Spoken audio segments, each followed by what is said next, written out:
नमस्कार दोस्तों, yoga with Sneha channel में आप सबका स्वागत है। आज हम पतंजलि योग सूत्र के समाधिपाद का 9, 10 और 11वां सूत्र का वर्णन करेंगे। इसमें चित्तवृत्तियों के बारे में उल्लेख है। चित्तवृत्ति 5 प्रकार की होती है: प्रमाण, विपर्य, विकल्प, निद्रा, स्मृति। इससे पहले हमने प्रमाण और विपर्य के बारे में बता चुके हैं।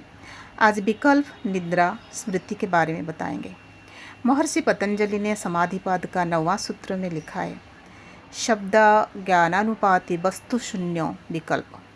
शब्द ज्ञानानुपाति का मतलब है जो ज्ञान शब्द जनित है या शब्द से जात है। वस्तु शून्य का मतलब है जिसका विषय वास्तव में नहीं है। इसका मतलब ये हुआ, केवल शब्द के आधार पर बिना वस्तु के जब हम किसी पदार्थ का कल्पना करते हैं वह विकल्प है। मैं आपको एक सरल उदाहरण देती हूँ। जैसे हम वासुकी नाग का कल्पना करते हैं जो अपने सर पे पृथ्वी को उठा रखा है। किसी ने वासुकी नाग को नहीं देखा है, बस सुनी सुनाई बातों के आधार पर शब्द को अपनी कल्पना से रूप देते हैं। इसी को विकल्प वृत्ति कहते हैं। वैसे ही हम भगवान के रूप का भी अपने मान्यता के अनुसार कल्पना करते हैं। हर चित्तवृत्ति की तरह ये भी क्लिष्ट और अक्लिष्ट है। यदि विकल्प वृत्ति वैराग्य लाता है, योग साधना में श्रद्धा और उत्साह बढ़ाने वाली है, आत्मज्ञानों में सहायक है, यह अक्लिष्ट है, अन्यथा क्लिष्ट है। महर्षि पतंजलि ने 10वां सूत्र में कहा है, अभाव प्रत्यय अलंबना वृत्तिर्निद्रा। इसका मतलब ये हुआ, जिस समय मनुष्य को किसी भी विषय का ज्ञान नहीं रहता, केवल मात्र ज्ञान के अभाव की ही प्रतीति रहती है, वह ज्ञान के अभाव का ज्ञान जिस चित्तवृत्ति के आश्रित रहता है वह निद्रा वृत्ति है। निद्रा भी चित्त की वृत्ति विशेष है। तभी तो मनुष्य गाढ़ निद्रा से उठकर कहता है कि मुझे आज ऐसी गाढ़ निद्रा आई जिसमें किसी बात की कोई खबर नहीं रही।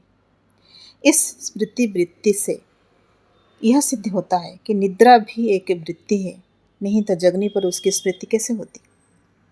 निद्रा भी क्लिष्ट और अक्लिष्ट 2 प्रकार की होती है।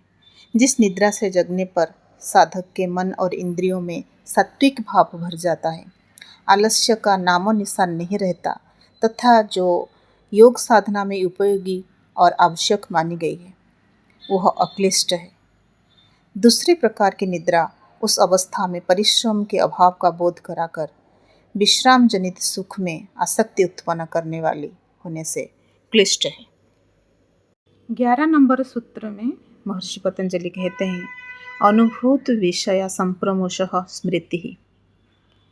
प्रमाण, विपर्य, विकल्प और निद्रा, ये 4 वृत्तियों द्वारा हमने जो अनुभव किया है, हमारे चित्त में उनके संस्कार पड़े हैं। उस संस्कार का किसी भी कारण स्फुरित हो जाना ही स्मृति है। स्मृति वृत्ति भी क्लिष्ट और अक्लिष्ट दोनों ही प्रकार की होती है।